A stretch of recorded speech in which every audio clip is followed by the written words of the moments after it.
नमस्कार, मैं हूं शशि। आइए झारखंड के टॉप 25 प्रमुख खबर जानते हैं। मैया के खाते में हर महीने 2500 रुपए जाते रहेंगे, सीएम हेमंत। मुख्यमंत्री हेमंत सोरेन ने कहा है कि राज्य की हर मैया के खाते में हर माह 2500 रुपए देने का जो वादा किया था उसे वे पूरा कर रहे हैं। हर मैया के खाते में हर माह 2500 रुपए और साल के पूरे 30,000 रुपए दिए जाएंगे। यह राशि मैया को हमेशा मिलती रहेगी। राजधानी के नामकुम में शनिवार को मैया सम्मान योजना का राज्य स्तरीय कार्यक्रम किया जाना था, लेकिन उसे टाल दिया गया है। इसके कारणों की जानकारी देते हुए मुख्यमंत्री ने शनिवार सुबह 6:15 में सोशल मीडिया एक्स पर एक पोस्ट किया है। उन्होंने लिखा है कि पूर्व पीएम डॉक्टर मनमोहन सिंह के निधन के कारण मैया सम्मान का शनिवार का कार्यक्रम टाल दिया गया था, लेकिन अपने वादे को पूरा कर रहे हैं। बता दें कि करीब 55,60,000 मैया लाभुकों के खाते में गुरुवार शाम से ही 2500 रुपए की राशि भेजना शुरू हो चुका है। इससे पहले महिला बाल विकास एवं सामाजिक सुरक्षा विभाग ने मंगलवार शाम को ही सभी 24 जिलों को 5225 करोड़ रुपए राशि आवंटित कर दिया था। गौरतलब है कि पूर्व प्रधानमंत्री डॉक्टर मनमोहन सिंह के निधन पर राज्य सरकार ने 7 दिन का राजकीय शोक मनाने का निर्णय लिया है। इसी के तहत शनिवार को होने वाला मैया सम्मान राशि वितरण समारोह को स्थगित कर दिया गया था। इस संबंध में मंत्रिमंडल सचिवालय एवं निगरानी विभाग ने आदेश भी जारी कर दिया था। झारखंड के 21 जिलों में आज बारिश के आसार। रांची समेत राज्य के 21 जिलों में रविवार को बारिश के आसार है। सिर्फ कोल्हान प्रमंडल के 3 जिलों में बारिश नहीं होगी। वहीं 30 दिसंबर यानी सोमवार को रांची समेत राज्य के दक्षिणी जिलों में बारिश की संभावना है। मौसम वैज्ञानिक के अनुसार पश्चिमी विक्षोभ के कारण मौसम में बदलाव हो रहा है। हालांकि बारिश रुकने और बादल छटने के बाद हवा का रुख झारखंड की ओर से ठंड बढ़ेगी। इधर शनिवार की रात में भी रांची के कुछ इलाकों में हल्की बूंदाबांदी हुई है। इधर कई जिलों में शनिवार को भी आसमान में बादल छाए रहे। जिलों का न्यूनतम तापमान 10 डिग्री से ऊपर है। रांची का न्यूनतम पारा 12.8 डिग्री रहा। वहीं बोकारो का न्यूनतम तापमान सबसे अधिक 15.7 डिग्री दर्ज किया गया। जबकि बादल छाए रहने से रांची समेत अधिकांश शहरों का अधिकतम तापमान सामान्य से 5 डिग्री ऊपर तक आ गया है। एसडीओ की पत्नी की मौत, रांची हजारीबाग में बवाल। हजारीबाग सदर के एसडीओ अशोक कुमार की पत्नी 37 वर्षीय अनीता कुमारी की मौत शनिवार को भोर में 2:50 पर इलाज के क्रम में रांची के देव कमल अस्पताल में हो गई है। वह 26 दिसंबर को हजारीबाग में सदर एसडीओ के आवास में आग लगने से संदिग्ध परिस्थिति में जली थी। अस्पताल प्रबंधन द्वारा आग से झुलसी अनीता कुमारी की मृत्यु की जानकारी मिलते ही सुबह 8 बजे करीब 20 की संख्या में पहुंचे परिजनों ने अस्पताल में हंगामा शुरू कर दिया। सभी अनीता को जलाकर मार डालने का आरोप लगाते हुए एसडीओ की गिरफ्तारी की मांग कर रहे थे। हल्ला हंगामा करने वालों में अनीता कुमारी के भाई, परिजन और रिश्तेदार भी शामिल थे। इधर हजारीबाग के लोहसिंगथा थाना के समीप भी स्थानीय लोगों ने एसडीओ की गिरफ्तारी की मांग करते हुए बवाल किया। बता दें, हजारीबाग के अपर समाहर्ता संतोष सिंह ने बताया कि प्रशासन के आश्वासन के बाद अनीता के परिजनों माने हैं और रात 10:15 पर 100 को लेकर सिमरिया स्थित बेलगड़ा चले गए। इधर हजारीबाग एसपी अरविंद सिंह ने बताया है कि मामले की जांच को एसआईटी गठित की गई है। राज्य की बालिकाओं को कैंसर रोधी टीका लगाएगी सरकार। मुख्यमंत्री हेमंत सोरेन की सरकार राज्य की बालिकाओं को कैंसर से बचाने के लिए मुख्यमंत्री बालिका कैंसर प्रतिरक्षण योजना लाने जा रही है। इसके तहत झारखंड की 9 से 25 वर्ष तक की बालिकाओं, युवतियों को सर्वाइकल कैंसर समेत अन्य प्रकार के कैंसर से बचाव के लिए ह्यूमन पेपिलोम वायरस का टीका मुफ्त लगाया जाएगा। सीएम के निर्देश पर स्वास्थ्य विभाग प्रस्ताव तैयार कर रहा है। प्रस्ताव को स्वीकृति के लिए कैबिनेट में भेजा जाएगा। बता दें, एचपीवी के 2 टीके 9 से 14 साल आयु तक 6 से 12 के अंतराल पर लगाए जाते हैं, जबकि 15 से 25 साल आयु वर्ग तक 3 टीके लगाए जाते हैं। रिम्स के कैंसर विशेषज्ञ डॉक्टर रोहित झा के अनुसार 9 से 15 आयु की बालिकाएं जिन्होंने 5 माह से कम के अंतराल पर 2 एचपीवी टीके लिए हैं, उनको एक और खुराक की आवश्यकता होती है। पेशा नियमावली का प्रारूप तैयार। झारखंड में पेशा नियमावली कैबिनेट से पारित होने का रास्ता साफ हो गया है। महाधिवक्ता की विधिक राय मिलने के बाद विभाग के स्तर पर पेशा कानून के ड्राफ्ट को अंतिम रूप दे दिया गया है। पंचायती राज विभाग की निदेशक निशा उरांव ने स्वयं इस बात की जानकारी दी है। निशा ने बताया है कि 2017 में ही उच्च न्यायालय तथा सर्वोच्च न्यायालय द्वारा पेशा विषय पर सरकार के पक्ष में अंतिम निर्णय दिया गया था, जिसके बाद नियमावली गठन की प्रक्रिया शुरू कर दी गई थी, लेकिन कुछ खास लोगों द्वारा गलत जानकारी का प्रचार किया जा रहा है। इससे लोग दिग्भ्रमित हो रहे हैं। यह गलत मंशा से प्रेरित लगता है। पंचायती राज निदेशक ने कहा है कि उच्च न्यायालय तथा सर्वोच्च न्यायालय द्वारा झारखंड पंचायती राज अधिनियम को पेशा क्षेत्र के लिए पूर्ण रूप से वैध माना गया है। तथा पेशा 1996 के अनुकूल माना गया है। अतः पेशा नियमावली उपरोक्त राज्य अधिनियम के तहत गठित करने का प्रस्ताव है।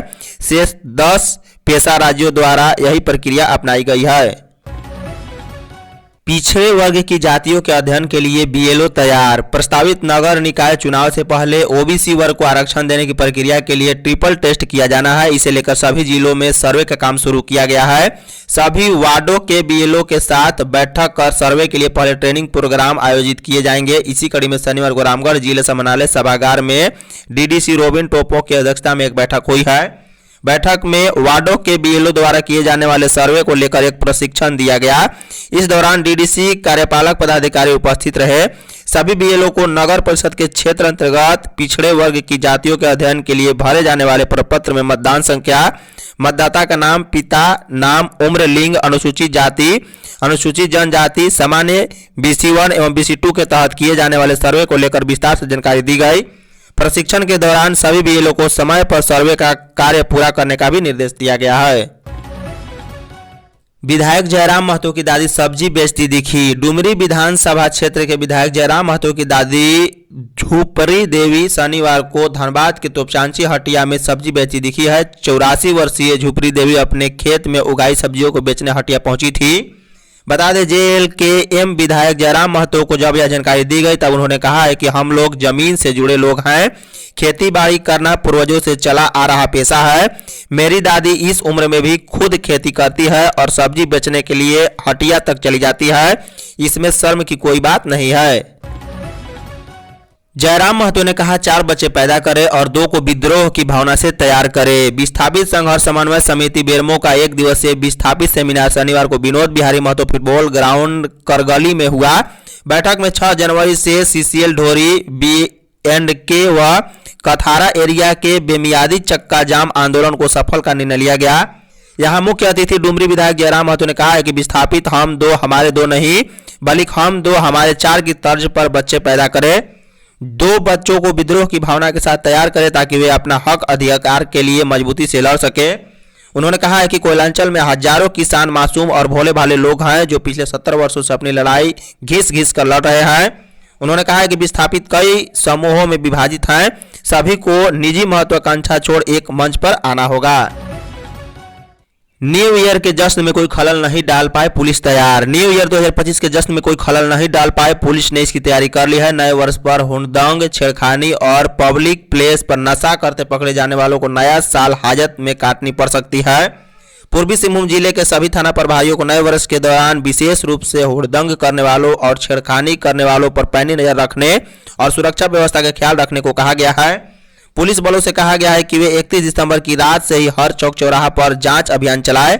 शनिवार को ग्रामीण SP Rishabh Garg, city SP Kumar Shivanshish, CCR DSP Manoj Thakur और पुलिस बल ने जुबली पार्क में पैदल मार्च किया है। इस दौरान पुलिस अधिकारी ने लोगों से अपील किया है कि वे मौज मस्ती के साथ शांति से पिकनिक करें और न्यू ईयर का जश्न मनाएं। वहीं ग्रामीण एसपी ऋषभ गर्ग ने बताया है कि नए वर्ष के दिन किसी भी शहरवासी के साथ कोई अनहोनी नहीं हो, इसके लिए सुरक्षा व्यवस्था के पुख्ता इंतजाम किए गए हैं।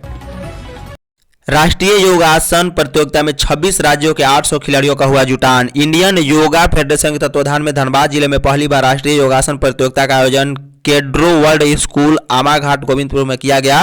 3 दिन तक चलने वाली 43वीं राष्ट्रीय योगासन प्रतियोगिता में देश के 26 राज्यों के करीब 800 खिलाड़ी और 100 ऑफिशियल का जुटान हुआ है। खिलाड़ियों ने योग के अलग अलग आसन दिखाकर लोगों को ताली बजाने पर मजबूर कर दिया है। बता दें, प्रतियोगिता का उद्घाटन शनिवार को स्त्री रोग चिकित्सा संगीताकरण एवं योग झारखंड के चेयरमैन रितेश शर्मा, उपाध्यक्ष ओम शर्मा, समाजसेवी अनुराग शर्मा, इंडियन योग फेडरेशन अध्यक्ष ब्रिजभूषण शर्मा और महासचिव मृणाल क्रांति चक्रवर्ती, कोषाध्यक्ष माननीय सहाय ने दीप प्रज्वलित किया है। योग पर आधारित कार्यक्रम की मेजबानी धनबाद पब्लिक स्कूल ने की है।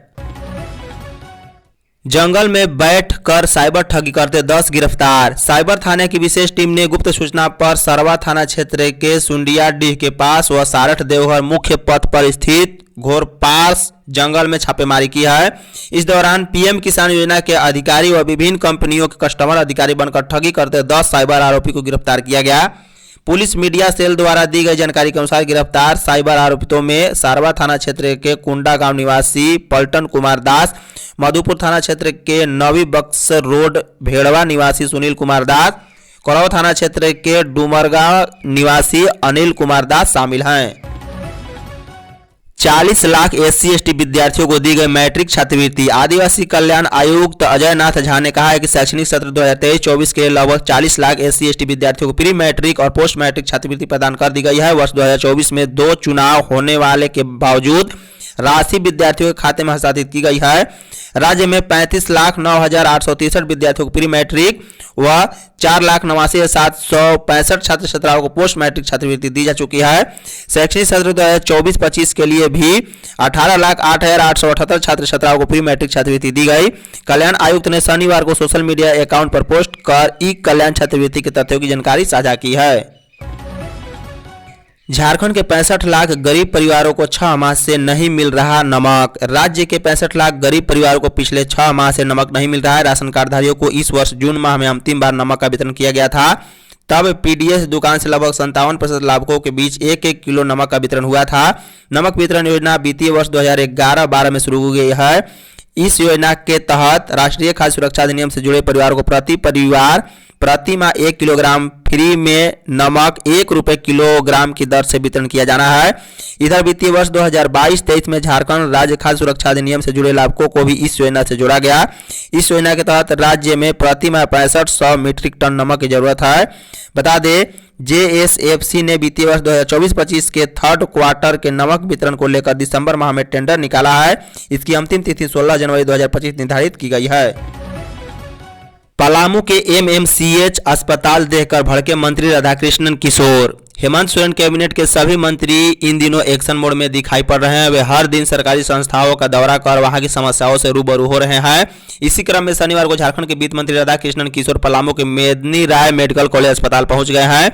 इस दौरान कई चिकित्सक ड्यूटी से नदारद मिले, जिस पर वे नाराजगी व्यक्त की और कार्य प्रणाली में सुधार की हिदायत दी है।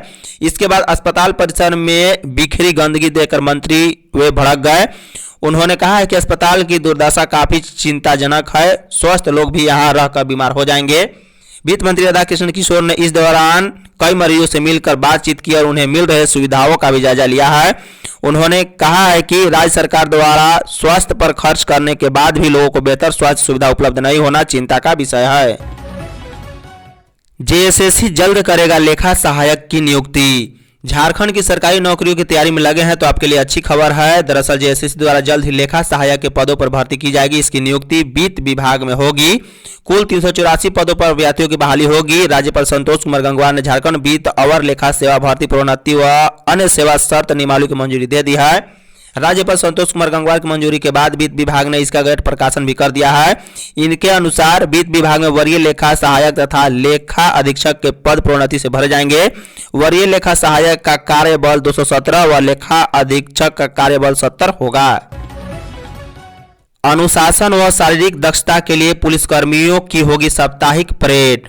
विभिन्न जिलों की इकाइयों में साप्ताहिक परेड का आयोजन नहीं हो रहा है। इस वजह से पुलिसकर्मियों में अनुशासन और शारीरिक दक्षता में कमी पाई जा रही है। इसके मद्देनजर पुलिसकर्मियों में अनुशासन व उसकी शारीरिक दक्षता बनाए रखने के लिए सभी जिला इकाइयों व वाहिनियों में प्रत्येक सप्ताह में 1 दिन साप्ताहिक परेड का आयोजन होगा।